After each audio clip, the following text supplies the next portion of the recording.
ورنہ سرکار خود ارشاد فرماتے ہیں نصرت بالرعب، رب نے میری مدد رعب سے کی ہے، میرا اتنا رعب ہے، نصرت بالرعب مسیرۃ شہر، 1 مہینہ دور میرے دشمن بیٹھے ہوئے مجھ سے جوں ڈرتے ہیں، یعنی جہاں بندہ جائے تو مہینے کے پاس جا سکتا ہے، ہم مہینہ لگتا ہے درمیان میں، لیکن فرمایا مجھ سے یوں ڈرتے ہیں جیسے منٹ سے پہلے میرا مکہ ان کو لگ جائے گا، جیسے میری تلوار کے نیچے ہوں۔ یہ روب دیا ہے میرے نبی علیہ السلام کو رب ذوالجلال نے، اور پھر اس میں باقاعدہ یہ ہمارے لیے ایک سبق ہے۔ آج جس وقت ہم کہتے ہیں اسلام دین بھی ہے، دولت بھی ہے، دین بھی ہے، دنیا بھی ہے، یہ نظریہ بھی ہے، یہ حکومت بھی ہے، یہ نظام کائنات ہے، یہ کائنات کے اندر صرف یہ ایسا دین نہیں جس کا تعلق مسجد کے ساتھ ہو، اس کا تعلق دکان سے بھی ہے، بازار سے بھی ہے، تھانے سے بھی ہے، کچہری سے بھی ہے، یہ جوانوں کی جوانیوں پر بھی حکومت کرتا ہے، نیل کے پانیوں پر بھی حکومت کرتا ہے، یہ ایک جامع دین ہے، اور اس میں باقاعدہ ایسا سبق ہے ہمارے نبی علیہ السلام کی طرف سے کہ جتنا کوئی ڈکٹیٹر ہو، کوئی عامل ہو، اور جس انداز میں کوئی اسلام کا رستہ روکنے والا ہو اس کے ساتھ ٹکرانا اور لوگوں کو دنیاوی معاملات کے اندر اٹھا کے کھڑا کر دینا، یہ میرے محبوب علیہ السلام کی سنت اولین ہے۔ ابن ہشام نے لکھا ہے، سیرت ابن ہشام میں موجود ہے، اراشی نامی آدمی ابو جال سے سودا کر بیٹھا تو ابو جال نے پیسے دینے سے انکار کر دیا، بڑا ظالم تھا اور اس کے سامنے کوئی بولتا نہیں تھا، اس کو سید الوادی کہا جاتا تھا کہ مکہ شریف کی وادی کا سردار، اور اس کے سامنے کوئی اونچی آواز سے بول نہیں سکتا تھا۔ اب اراشی مکہ شریف آ گیا، مختلف سرداروں سے ملا کہ ابو جال سے مجھے پیسے لے دو، تو کوئی بھی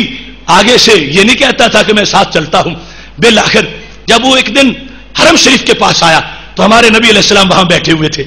اور چودھری قریش کے بھی بعد بیٹھے تھے، تو وہ آ کے پھر کہتا ہے میری مدد کرو، میں اجنبی ہوں، پردیسی ہوں، اور تمہارا سردار میرے پیسے نہیں دے رہا۔ تو ایسی صورتحال میں انہوں نے جو قریش وہاں بیٹھے تھے بطور مذاق سرکار کی طرف اشارہ کر کے کہا یہ تمہیں پیسے لے دیں گے۔ ان کا مطلب یہ تھا کہ آپس میں ان کا تو بڑا آگ پانی والا معاملہ ہے، تو یہ سمجھتے تھے کہ یہ اجنبی ساتھ لے جائے اور ہمیں کچھ ہنسنے کا موقع مل جائے کہ کیسے ابو جال معاذ اللہ آگے سے توہین کرتا ہے۔ انہیں یہ پتہ نہیں تھا کہ یہ وہ شخصیت ہے کہ جن کے سامنے کسی کا چراغ نہیں جلتا، اور جن کے رعب سے پتھر بھی موم ہو جاتے ہیں، اور جن کے سوچ سے دریاؤں کے اندر ایسے انکشافات ہوتے ہیں قیامت تک جن کے لیے کوئی حجابات سامنے نہیں آ سکتے۔ میرے محبوب علیہ السلام کے پاس جب جا کے اراشی نے کہا کہ میرا یہ معاملہ ہے، اب دیکھنا اسلام کا سماج کے ساتھ کتنا گہرا تعلق ہے، اسلام کا سوسائٹی کے ساتھ اور کمیونٹی کے معاملات کے ساتھ کیسا ربط ہے، اور کس قدر لوگوں کے مسائل کو حل کرنے والی سیاست جو ہے اسلام نے اپنے پہلے سبق میں رکھی ہے۔ میرے محبوب علیہ السلام سے جا کر جب انہوں نے یہ کہا کہ معاملہ یہ ہے کہ میں نے یہاں کاروبار کیا تھا، ابو جال میرے پیسے نہیں دیتا، اب معاملہ ایسا بن گیا ہے کوئی اس کے سامنے بولتا بھی نہیں ہے اور میرے پیسے بھی نہیں لے کے دیتا۔ اب میرے نبی علیہ السلام نے یہ نہیں کہا کہ بیرون سے آنے والے میں کلمہ صرف پڑھاتا ہوں، مجھ سے نماز کا مسئلہ پوچھ لو، روزے کی بات پوچھو، مجھ سے یہ احکام پوچھو،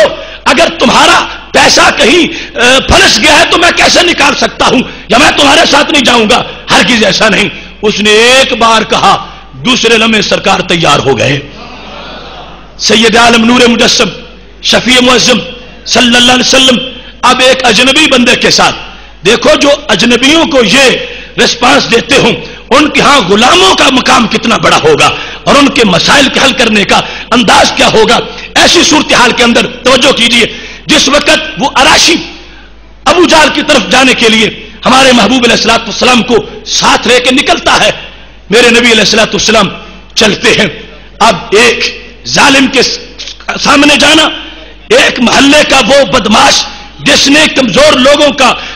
ناک میں دم کر رکھا ہو اس کے سامنے کھڑا ہونا، اور جو لوگ غاصب اور لٹیرے ہوں ان سے مظلوموں کی جاگیریں اور مظلوموں کے جو مسائل ہیں حل کرنے کے لیے ان کے ساتھ کھڑا ہونا، یہ بھی سنت نبوی اور یہ بھی محبوب علیہ الصلوۃ والسلام کے دین کا حصہ ہے۔ اب عرب کی وادی کا وہ ابو جال جس کے سامنے کوئی بولتا نہیں تھا، میرے نبی علیہ السلام ایک اجنبی کے ساتھ چلے گئے اور وہاں جا کر جس انداز میں آپ نے بات کی ہے، اس نے قیامت تک اسلام کی اس پالیسی کو واضح کیا کہ اسلام کیسے بلندیاں دینے آیا ہے اور اسلام کیسے نوازنے آیا ہے اور اسلام کیسے مسائل کو حل کرنے کے لیے آیا ہے۔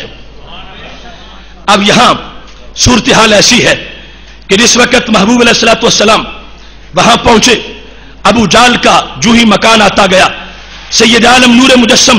شفیع معظم صلی اللہ علیہ وسلم نے زور سے جا کر دستک دی، زور سے۔ جس وقت آپ نے اس کے دروازے کو کھٹکھٹایا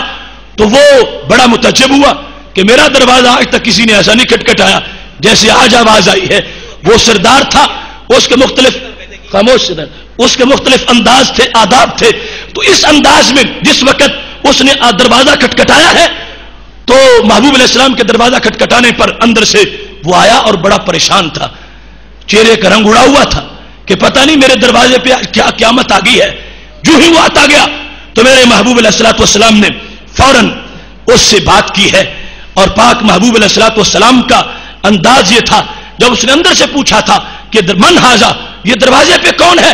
جس کو میرے آداب کا پتہ نہیں، اتنا زور سے دروازہ کھٹکھٹا رہا ہے؟ تو اندر سے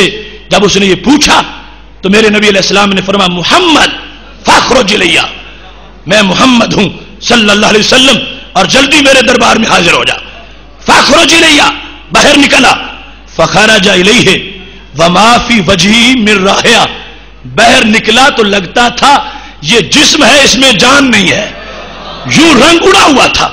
قریش نے باقاعدہ ساتھ ایک مبشر بھی بھیجا تھا اپنا کہ تم دیکھو تماشا کیا لگتا ہے، یہ جائیں گے، وہ بڑا کھڑ مزاج ہے، وہ آگے سے پڑ جائے گا، معاملہ بڑا عجیب ہو جائے گا۔ لیکن اب جس وقت انہوں نے دیکھا ہے تو صورتحال کیا ہے کہ یوں رنگ اڑا ہوا ہے۔ ابو جہل جس وقت باہر نکلا، میرے محبوب علیہ الصلوۃ والسلام نے آتے ہی اس کو یہ فرمایا آتے حاضر رجل حق کا، اس بندے کا حق دو، یہ جو میرے ساتھ آیا ہے اس کا حق دو۔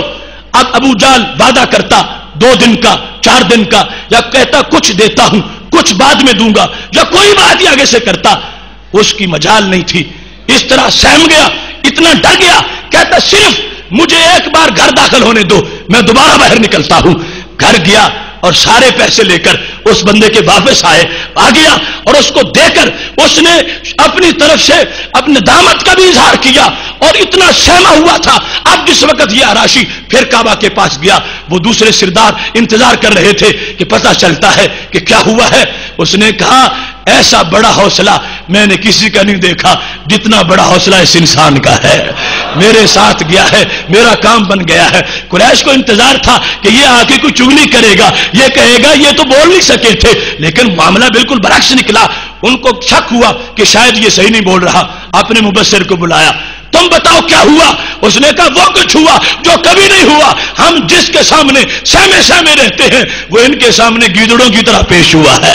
باہر آیا ہے، لگتا تھا اس میں جان ہی نہیں ہے، اتنے میں ابو جہل بھی آ گیا۔ سرداروں نے کہا تمہیں کیا ہوا؟ ہمارے سامنے بڑا کرتے ہو اور ہمیں بولنے نہیں دیتے، آج تم نے اس انداز میں یہ ذلت برداشت کیوں کی ہے؟ تو کہنے لگا اصل میں بات یہ ہے، جب انہوں نے دروازہ کھٹکھٹایا تھا اور میرے کانوں میں آواز پڑی تھی، ڈر تو اسی وقت گیا تھا، لیکن جب میں باہر آیا تو میں نے دیکھا ان کے سر کے ساتھ ایک اتنا بڑا اونٹ مجھے نظر آیا کہ اگر میں تھوڑا سا بھی جھجک کرتا، تھوڑا سا بھی رکتا، اس اونٹ کا ایک ہی لقمہ بنتا، اور مجھے ڈرا رہا تھا۔ اس واسطے میں نے فوراً اس میں اپنی عافیت سمجھی ہے کہ پیسے دوں اور اپنی جان بچا لو۔ یہ اب صورتحال بدل رہی تھی کہ جس وقت سید عالم نور مجسم شفیع معظم صلی اللہ علیہ وسلم نے اپنی اس حکمت عملی سے، اپنی جرأت سے، اپنی استقامت سے اور اس انداز کے اپنے بلند حوصلے کے ساتھ جس وقت محبوب علیہ الصلوۃ والسلام اپنے کارواں کو لے کے آگے چلے ہیں، تو اس میں ایک مضبوط جو انداز تھا صحابہ کا وہ بھی ساتھ شامل ہوا۔ رب ذوالجلال نے آہستہ آہستہ غریب الوطن اسلام کو اپنا وطن عطا فرما دیا۔